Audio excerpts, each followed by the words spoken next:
this series of the class as far as we could go on Motzaei Shabbos. And like we do, we're going to start Be'ezus Hashem now with a story of the Baal Shem Tov and add another story. And then we'll learn some halachos on the laws of tefillah. So the story of the Baal Shem Tov goes that there was once a big decree in the area of Poland, and Poland stretched very large in those years. The borders, and everyone knows the borders in Eastern Europe with the various wars throughout the years were changing constantly between Austria, Hungary, Russia, Ukraine, parts of White Russia, etc. So at that point, there was a very large decree on the Jewish people in things of education and things in Torah mitzvahs, and it was very stressful for the Jewish people. And the Alter Rebbe, although that wasn't kind of 100% his area, where his influence, where his chassidim, the Alter Rebbe went and he started to Alter Rebbe went to Judith, hey Aaron. So we're starting the story of the Baal Shem Tov. So there was a big decree in the area of Poland. Again, in those years, the borders were changing, and the Alter Rebbe went out of kind of his direct area of where his Hasidim were, which was really Lithuania, Russia, White Russia, to try to collect money from the various Jewish organizations and the Jewish people and the communities and the wealthy people from the communities, hoping that they raise enough money to deal with the decrees and primarily to deal with actually using the monies to pay off the government officials, the parets, who was the officials that were passing the decrees, so they should annul the decrees. And the Alter Rebbe came around the area which was under the kind of the auspices of the Rebbe Baruch of Mezbush. The Rebbe Baruch of Mezbush, which was a direct grandson of the Baal Shem Tov. And so when the Alter Rebbe came to his area to collect money, so as he was a colleague, he had issues in the relationship. But as a colleague, of course, he went to go visit his friend, the Rebbe Baruch. The issues obviously were just in ideas and theology. What's the derech of the Baal Shem Tov? So when the Baal Shem Tov, when the Alter Rebbe comes to visit the grandson, Rebbe Baruch, the Rebbe Baruch, he's known as the Rebbe Baruch Mezbush, tremendous tzaddik. So the Rebbe, Dr. Susan and Reb Shimon. So the Alter Rebbe comes to visit the Baal Shem Tov. I'm sorry, the grandson of the Baal Shem Tov, the Rebbe Baruch, and the Rebbe Baruch says, "What are you doing here? What are you doing in this area?" So he said he's here because the decree, and he's collecting money to try to annul the decree. So the Rebbe Baruch tells the Alter Rebbe, "I don't understand. Why are you collecting money and trying to bribe, etc., or pay off to annul these horrible decrees against the Jewish people? If you teach the people in Poland, in this area, to say Shema Yisrael Hashem Echad, the Echad of my grandfather, what it really means to say Hashem Echad, what's the real Kabbalah, what's Chassidus teaches, what does it mean God is really one? Based on the teachings of my grandfather, the Baal Shem Tov, that itself will get rid of the decree. So why do you have to sit there raising money? Teach them the Echad of my grandfather." So the Alter Rebbe says, you don't understand. It's because of the Echad of your grandfather that we're in the problem in the first place. And the Baal Shem Tov told the Rebbe Baruch as follows. He said that we know this as a fact, actually, that the Jewish people, when the close to 500,000 people, Jewish people, were exiled from Spain in 1492, and no one wanted to take the Jews. We know no one wanted to take the Jews. A few of them went to Turkey, a few of them went to Amsterdam. Those who were able to other places, like Israel. It was very hard. A lot of the Jews died not in the actual evacuation or expulsion, but actually from terror, from pirates, from starvation. It was horrible. I think they say 50,000 died in the expulsion itself. And so no one wanted to accept the Jewish people. One of the places that said that he will accept the Jewish people was the king of Poland. And the Jewish people, some of them were able to leave with their money, and they were offering tremendous money to the government that would accept the Jewish people. And notwithstanding, they didn't want to accept the Jewish people, besides for the king of Poland. And the Alter Rebbe says, what do you think? These are people that money talks. only. Why do they care to take the Jewish people if they're offering them money? As we know it was in those days. So the Alter Rebbe said, because anything that happens here is really a reflection of what's happening in heaven. We know that every country has a sar, has an angel that watches over its country. And its job is, they're part of the forces of evil, that they don't want that the Jewish people should build yeshivas and shuls and say Shema Yisrael and learn Torah and do Torah mitzvahs. They said, we're not interested. Keep your money, keep your Judaism, keep your Yiddishkeit, keep your Torah. We don't want it in our country. The king of Poland, the Tsar of Poland, the angel of Poland says, no, I'll actually take the Jewish people because I know they're going to build yeshivas and I know they're going to build shuls and I know they're going to build the institutions of Torah, but they're not going to really mean it. And they're not going to say Shema Yisrael, Hashem Elokeinu, Hashem Echad properly. And it's going to, they themselves are going to get caught up into the material life. So it's going to be my benefit. I'm not worried. I'm not threatened by the Shema Yisrael of the Jewish people because they're not going to say it real. They're not going to say it with real meaning. So the Polish, so therefore we know that Poland accepted the Jewish people. There's even a tradition known that brought down that the name Poland is really is made up also. They used it as a kind of a twist on the Hebrew word poi lin. Here we will rest. The Jewish people were mamish welcome to Poland until the Holocaust, when 3 million Jews were killed. At that point, Warsaw had 20% Jewish. It was mamish, a place that we had, I mean, till the Cossacks, but there was mamish. It was a place that the Polish Jewry was the pride of Ashkenazi Jewry. I mean, the Ramah and all the great the Achroinim of the time that came out of Poland, the city of Krakow, Warsaw, etc. So what happened now? The Baal Shem Alter Rebbe said, ever since your grandfather came, and your grandfather started to teach the secret of Echad, so now the Polish angel is calling foul. They're saying no such thing. Why you? This is not what I agreed. I don't want the Jewish people to be chassidim and to know what it means to say Echad. No, okay, you got to leave. And therefore, so the Alter Rebbe says, if they're not interested, so we have to add money to the pile, because that's the only way we can maybe get that they should agree to, the angel of Poland should agree to keep the Jews. I guess it worked up to a certain point. We know the Rebbe once said that we're done with Poland. That was after the war. And so that's the story we have, the Baal Shem Tov. Thank you, Judith, for the inspiration. Before we move to the halacha, I want to say another short story, because yes, today was Friday was the yahrzeit of the Rebbe Rashab. So there's a fabulous story of the Rebbe Rashab. The Rebbe Rashab is the fifth Rebbe Chabad, Shem Dov Ber Schneerson. And so the Rebbe Rashab we had Chassidim kind of at that point already. My great grandfather was sent to different places. They were already starting to open up Chabad places outside of the traditional Chabad area. As Jewish people were migrating those days, people started to move to America in those days, the beginning of the 1900s. So there was a Chassid, and we know that the previous Lubavitch Rebbe was the only son of the Rebbe Rashab, and he was also his personal secretary. So there was a Chassid that for some way or another made his way in 1905 to Paris. So though there was Jewish people in Paris, we know the Rebbe Marash would go to Paris, but it wasn't a Chassidish place. And why he ended up there wasn't clear. But the previous Rebbe was told by his father to pen him a letter. And he was very close to Chassid. He was a dear Chassid. He was a true Chassid of the Rebbe Rashab. And here the Rebbe Rashab asks his son to pen a letter, very strong language, and says, what is a Chassid doing in a place, and this is Hayom Yom of this week, if the Chassid is not creating, he or she, an environment, teaching Torah or teaching the Kutei Torah, Farbrengen, a Chassid's job is to make an environment, a sviva, it's called in Hebrew. And if you're not making a sviva, what are you doing? And the Hayom Yom, the Rebbe Rashab, the Rebbe Friedrich Rebbe adds to that, you have to ask yourself what you're doing in this world. We don't know if that's what he said in the letter. And the Friedrich Rebbe was taken aback. He says to his father, this is a dear Chassid. How can I write something so sharp to him? He says, never mind, write it.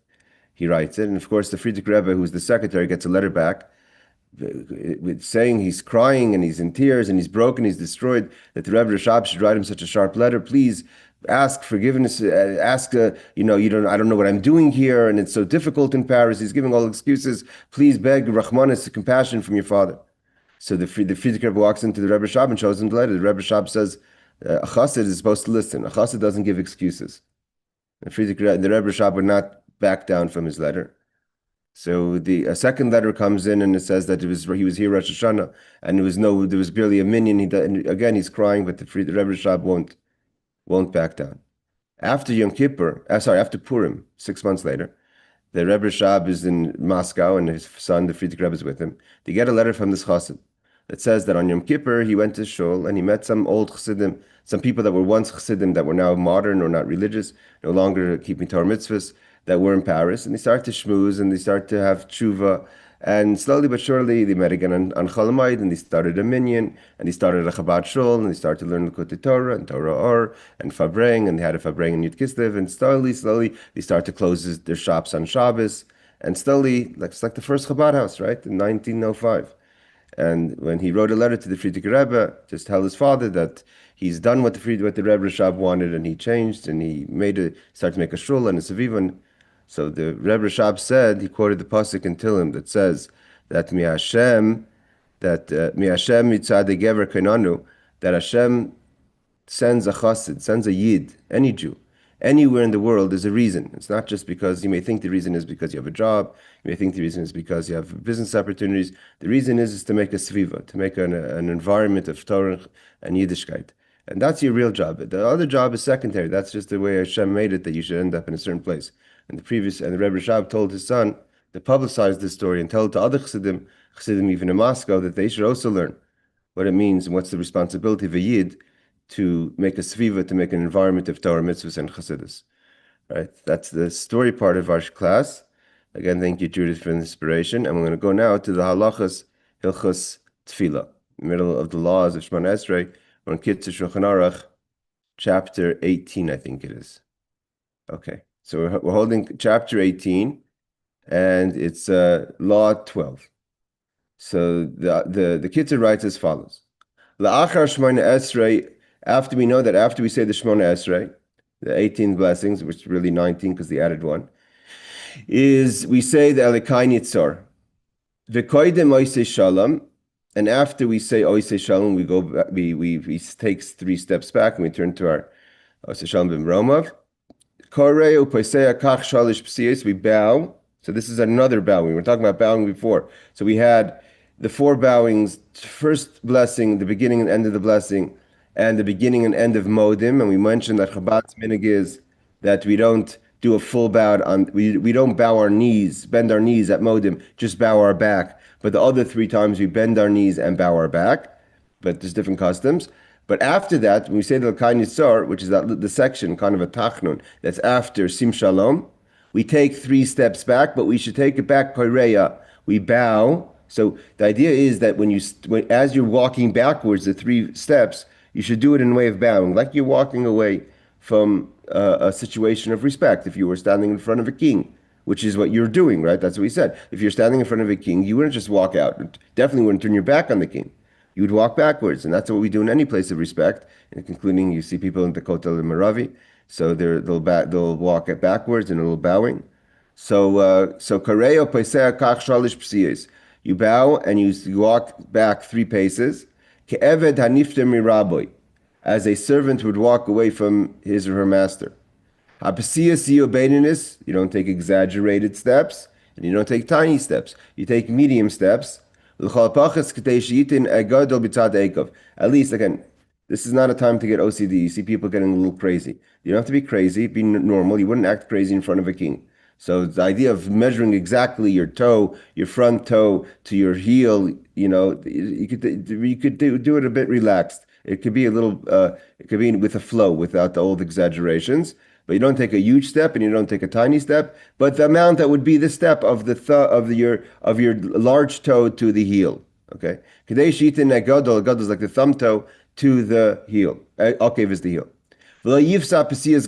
Don't take large steps. Okay, don't get exaggerated. That's also it's not respectful. Exaggerate. You have to understand something. Exaggerated OCD behavior is not respectful. So again, if it's an issue that you're suffering with, you have to obviously it's something else. But to consciously make the gestures like that, it's not appropriate. And don't take more than 3 steps back.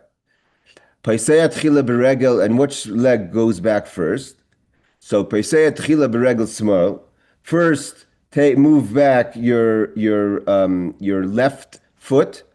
Okay, this is the rule how we work right and left in Torah, right? The right is the primary, so predominant kind of side because of chesed, of kindness. So if we're going to put on a side for tefillin, which is on Yad Ko, we have a pasuk. Everything we try to start with the right over left, etc. So pesei atchila beregel small, but if you're walking away, you start with your left foot. V'achach beregel yamin, v'shuv pesei beregel small. Then again your left foot. V'ideo b'kriya, and you're still a little in a way of bowed. Haifech panav l'smailai. So you turn again. We're going to be because of what happened on Thursday night. I'm not letting in people I'm not familiar with. So if you know anyone that's coming on to the class, I need heads up before the class. Otherwise, I'm not going to let them in. Okay, so when you're walking back, it was my bad why it happened, but I'm just going to be careful going forward. Okay, so shehu yaminish. So when you go back, haifech panav l'smailai, you turn your face to the left, your left, which is if God, so to say, is facing you, which He is, which is yamin hashchina, which is the right of Hashem. She can hold on, Aaron. She can negdiv shasa tefillah. You're standing face to face by davening, so you turn to your left, which is the God's right. I'll get to you in a second. And as you're going backwards, you say shalom b'mraimav. So that's what you say when you turn to the left. You turn your head again, still in a bit of a bowing to your right, which is to the left of Hashem, and then you say Yasa Shalom Aleinu. You should make peace unto us. The fun of you bow a little further in front of you. So you do left, right, straight, a little bowing. Then you stand up. And you say the Hiratz in Shibana Beis Amigdash. Again, this is a tefillah that we say every single day. So anyone who's introducing this idea that the Jewish people are starting this new campaign about the Beis Hamikdash, obviously you haven't looked into the literature of Yiddishkeit. It's in every single Shana Baba Yishalayim. We say it every year, Yom Kippur, Rosh Hashanah, and 3 times a day when we say Oisei Shalom B'Mrayim, we say Yiratz Milfanecha, Adonai Eloheinu v'Elhei Avosenu Shibana Beis Hamikdash b'Meir b'Yameinu v'Sein Chalkeinu b'Seresecha. That's what we say. That God should rebuild the Holy Temple. And why do we mention the Yehiratz in Shibana Beis Hamikdash? Again, when we mention the Beis Hamikdash, and by the way, Lashon Habar Yerushalayim is talking about the next year we'll be in Jerusalem and we'll do the pay. We say when do we say it after? Also after the Pesach Seder, which is when there's usually a big gathering by the Beis Hamikdash for the Paschal Lamb. It's a whole. As we learn, we're going to learn before Pesach all the situation of the 14th to get all the Paschal lambs slaughtered. Right, it's a whole process. And then, of course, on Yom Kippur, when there's the whole avodah of the high priest in order in the temple. So in those times, we say afterwards, next year we should do the Seder, the Pesach Seder, the way it's supposed to be with the temple in Jerusalem. And next year we should do Yom Kippur with the temple in Jerusalem. But we don't even mention Beis Hamikdash. We mention the Shana Baba Yishalayim, but it means the temple. But we clearly say every single day after we daven, 3 times a day, Yehi Ratzon, Shibane Beis Hamikdash, that God should rebuild the Beis Hamikdash. And we say it before the davening, according to a lot of nuschayos. Why? So the Kitzur says, Ki atfilah hib'makam avodah. Because again, this is something that should be happening in the temple. The reason why it's not happening in the temple is because there's no temple, so the davening is in place of the temple. But we're asking that we should have the temple and to be able to do it properly with the Beis Hamikdash. So he says clearly, because the avodah, the davening, is in place of the Beis Hamikdash. So therefore, we're davening for the Beis Hamikdash, that we should be able to so we should properly be able to do the avodah, the davening the way it should be, the tefillah the way it should be, which is the karbanas, which is what we're learning about now in the Torah, which is with the Beis Hamikdash. V'hatam shepaisim. Okay, Aaron, come in with your question now. Okay, so it happens a lot on 770, especially during holidays. But other temples have this problem. It's so crowded. How do you go back and how do you go forward? Excellent question. And there's other situations where many shuls don't give enough space between benches and chairs to do that, and if your chair doesn't go up, etc., and it's not always an opportunity for you to go out and make the 3 steps. So in these situations, when it's not possible, and something is not possible, it's not possible. So if you're in 770 and it's full, or in your other places, in other situations, if you could do it a bit to the side, let's say in a shul, kind of your chair, then you should try to do that. If you can, then you do the best you can. It means you can't. If you can't, you can't. It means nothing. What do you want to do? You can start again. This is not. Imagine you have to close your eyes a second. because this is the truth. You're standing in front of a king. So wild behavior and irrational behavior is also not acceptable. So you can't get caught up with the details at the expense of crazy or irrational behavior. So just like if you're standing in front of the king, you wouldn't start going wild to push people so you can take your 3 steps back. So don't do that in front of Hashem. It's not the right way. If you can, you can. If you can't, you can't. End of story. If you can't, you try to move a little bit back, a little bit of a motion of moving back. That's the best you can do. But to be aggressive, I've seen people get aggressive. It's pashut, no mucker for that. There's no source for that. You wouldn't do that in front of a living king, so don't do that in front of Hashem. Okay. But hatam shepaisim, does that answer your question there? Yes, it answers my question. Yeah, I just mentioned 770 because someone Yeah, no, told no, me. no, no. I know. I mean, it doesn't just happen in 770. It happens in many No, places. they Yeah. say that with every movement you end up going in a circle around the whole 770 when it's the high holidays. That's how Yeah, crowded it gets. yeah. I mean, again, you do the best you can. But Thank you. small.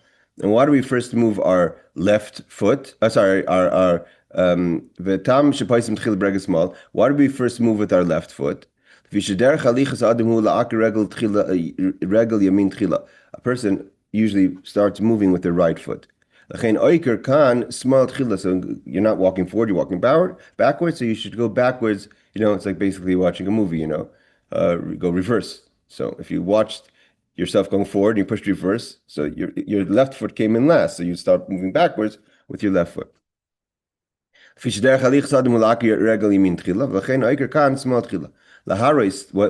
point? The point is to show because your primary foot is your right foot, so therefore you're using your weaker foot to go backwards to show that you're not aggressively leaving the king. It's hard for you to be. It's obviously it's understood from both sides, your side and Hashem, that the davening is over and you're moving on with the tefillah, getting ready to go out to work, etc., whatever it is you're going. But it's not something you're eagerly. This is a thing that's brought down more than once in halacha, where you're not supposed to run away from shul. Not like what did he say? This brought down the Jewish people left Matan Torah ki yeled barech min abeis sefer. When the Jewish people left, when they left Matan Torah, they left the mountain. They said they left like a child running out of school. When the alarm goes, ki yeled barech min beit sefer. So you don't have to run out from God the way a child is leaving from the Beit Sefer. L'chein iter regel. Okay. So what about iter regel oiker tchila smoile sheyim shekol adam? Again, this is the question a lot of people ask. What does a lefty do? So iter regel means a lefty. So because a lefty, evidently, I didn't know this. I mean, I know this is the right hand, but it looks like a lefty also walks primarily with the left foot. So therefore, iter regel oiker tchila smoile sheyim kol adam. So then you walk backwards with your right foot first, because everything is backwards for the lefty. And that applies to washing negelvasser or for hamotzi, etc. Okay, let's do the footnotes here. Elikai Nitzor, he says, is my God, guard my tongue from evil, etc. That's part of the tefillah that we say before the end of Shemoneh Esrei. Okay, 42. Oseh Shalom, he who makes peace in high heavens. Okay, that's what we say when we go backwards. 43. In other words, the toe of one shoe should touch the heel of the other shoe. Again, you don't have to be exaggerated in this. This is important. This is not just something about davening. This is Yiddishkeit. Be natural. Be naturally respectful to God, naturally respectful to your surroundings. So just act natural. You don't have to act in an exaggerated way. And a lot of people sometimes forget that idea. Okay, 44. He who makes peace in high heavens, you say to the left if you're a righty. And then you say he who makes peace for us, you say to the right if you're a righty. And then you say, and all of Israel, and say Amen is what you say forward when you are finished the tefillah. Okay. And then we say the Yehi Ratzon may be your will that the Holy Temple be rebuilt. Again, it's not something that we're embarrassed with. This is part of our tradition for 2,000 years of yearning and wanting for the rebuild of the third Beis Hamikdash. Okay, 48 is the next law. Okay, let's go further. Okay. He says like this. Let's close the things. B'makim shekalo apsiyos, where you end your 3 steps. Mechuvanasai k'may batfila, v'yachzer panav l'mayr, v'yachzer l'mkoyim okay, this is a question that some people ask, and it gets a little hard with, wait for the footnotes before we give more comment with this idea. So it says, so you do the 3 steps back. You go, then what do you do next? Do you just go forward right away, or do you wait? So he says, stand with your feet together. Don't go don't turn to the east, meaning, to the west, because you're facing east. Don't go back to your place until the repetition of the Shemoneh Esrei, and the Chazan says Kedusha. So what happens, right? So you wait. Usually everyone does the silent Shemoneh Esrei. Everyone finishes Shemoneh Esrei, and then after there's enough people for the Chazan to start the repetition, the Chazan starts the repetition. He'll say the first 2 blessings, the first 2 blessings, then it's Kedusha, and then he says the 3rd blessing, Ata Kodesh. So when he's saying wait, standing backwards until Kedusha, and right before the Chazan says Kedusha, walk forward again and complete your steps forward, and then say the Kedusha with the Chazan. Put a pin on that in a second, okay? Because obviously the question is, today people daven for some reason. Some people are davening very, very long. How long do you have to wait? I mean, sometimes you could be waiting more than what would be considered the regular amount of time to wait. Of course, you're entitled to wait as long as you like. But how long is it okay? I mean, how long do you wait before you go backwards and not stand? Is it okay to go back a little before if the Chazan's taking his time, or the minyan takes their time longer than what would be regular? Oh, so here this gives us the understanding. If let's say you're davening alone, so there's no minyan, there's no repetition. So what do you do then? And Ma'ariv would be when he starts saying Kaddish, right? So what do you do then? So how long would it take, usually in a regular situation, for the Chazan to start the repetition in the Shemoneh Esrei after you finish? And if it's too narrow, like Aaron was describing before, so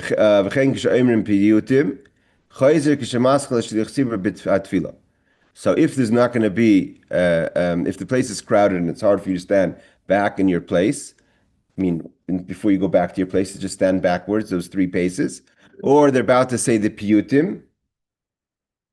So then you may return to your place when the Chazan begins the prayer, which would be like Ma'ariv similarly. Okay, so let's see the footnotes. Again, this is all talking about what would be regular situation. What does it mean by regular situation? What's the typical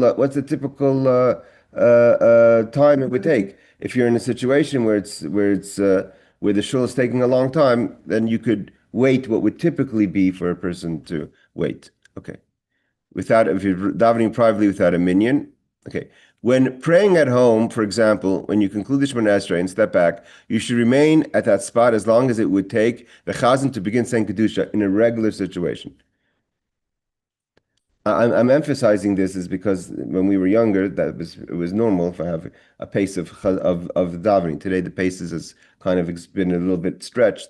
I'm not complaining, but I'm saying that doesn't require a person, if the minyan is waiting 15 minutes, doesn't require the person to stand there for 15 minutes. All right, these are special prayers recited on festivals, high holidays, and other occasions, the piyutim that would be said before the repetition of the Shemoneh Esrei. Okay. Let's do 51, and then we'll finish, and I'll ask if there's any question. In other words, when the Chazan begins the repetition of the Shemoneh Esrei, so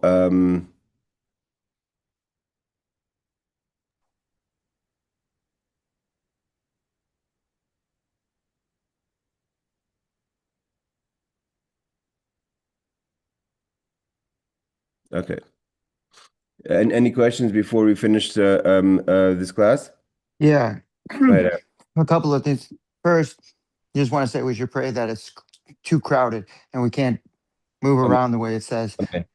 But what I wanted to ask you was um, you mentioned you never mentioned anything about shuckling, and I heard that one direction of shuckle, like some people just go forward with their shuckling, they bend forward a little bit. But then there's people who sway back and forth, and they're saying if you one direction is for wealth and one direction is for health. And I was wondering what that was, and then I wanted to say I heard somewhere, I think it was my rabbi that from our shul that said we wait until there's a certain percentage of people who finish the Amidah, and then the person leading the service can go forward. Yeah, so obviously, yeah. So good question about the facing or not. There's swaying. There's what's traditionally brought down is that if you face a little bit towards the shulchan, which is to your left, if you're facing east, so to your left would be where the shulchan, where the table stood. And the table represented bracha for parnasa. So there are people who, if they want to focus their davening for parnasa reasons, would kind of turn a little bit more to their left. And if you want more Yerushalayim, Torah, which is represented by the menorah, right? Because the three sides of focus is you have we have Amen, Judith. Thank you for Shvuah Tov. So you would have you have the shulchan, the table, the table bread, and then you have the menorah, and you have the Kodesh, the Holy of Holies, right? So if you're standing in the entrance of the heichel of the sanctuary of the temple, so if you face if you're facing a bit towards the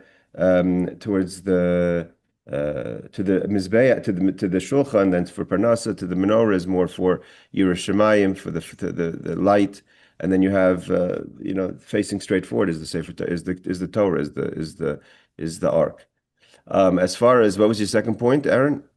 Um, I was just mentioning the timing of when I heard Oh, that you yes, could yes. end. Okay, we're going to get to that. How long you have to wait? How many people you have to wait for? Do you have to wait for six people? You want nine people to answer? We're going to get to that. Rebecca, They yeah? said, wait, they just said in my at one shul, I think it was my shul, but they said there's a percent. It's not how many people in total. So if you have 10 people or you have 200 people, No, no, it's no, the no, no, no. percent. No, yeah, but that's not gonna that doesn't work. It's either gonna wait for nine people to answer, which would be with the chazan as a complete minion, or some people even go with six. But we'll get to that. Rebecca, Okay. My can you hear me okay? sure. Okay. My question is about like davening Shemoneh Esrei with somebody standing and somebody sitting in the seat right in front. So let's say I'm the one davening Shemoneh Esrei and there's a woman sitting back in her seat right in front of me. Like, is that okay? And also, what if I'm the one sitting and the woman behind me is standing and davening Shemoneh Esrei? Do I need to move forward in the seat so that she doesn't like touch me when she bows down? Okay, so again, these are all questions of common respect and of each other in the shul, and how much one is expected to. So, if I would say like this: if you're in a situation where the shul is, I'm sorry, I don't know who Julie is. Who the shul is, the shul is is davening at a regular pace, and the person's you finish a little early, and someone's still davening behind you, I wouldn't sit down in front of them. But if the person is going forward, and that's their right to daven as long as they like, but it doesn't mean you have to stand and wait for them to sit down back in your place. You're not taking a chair and placing it by their feet. You're sitting in your place, which is your place throughout davening. It happens to be that the shul is kind of set up in such a way that your seat is very close to the person when they're standing. But so to wait a regular amount of time is that would be respectful. After a regular amount of time, I think all it's open to, it's open game, and that applies to a lot of things in davening. Because I think today there's a little less sensitivity to people around you and tirchei de tzibura. If someone thinks that it's important for them to daven for 45 minutes Shemoneh Esrei, disregarding everyone else who's waiting, I think that's I don't think there's a source for that behavior, which has become more common today. And therefore, to wait a regular amount of time is respectful. After that, to sit down is okay. One other question. So, let's say the shul is kind of crowded and people are standing in the aisle davening, and let's say like you need to leave, you need to walk out to go to the bathroom or to get something or whatever. So then can you cross in front of somebody or walk close to somebody who's in the middle of Shemoneh Esrei because it's like it's If, it's if, crowded, like so you don't really have a choice.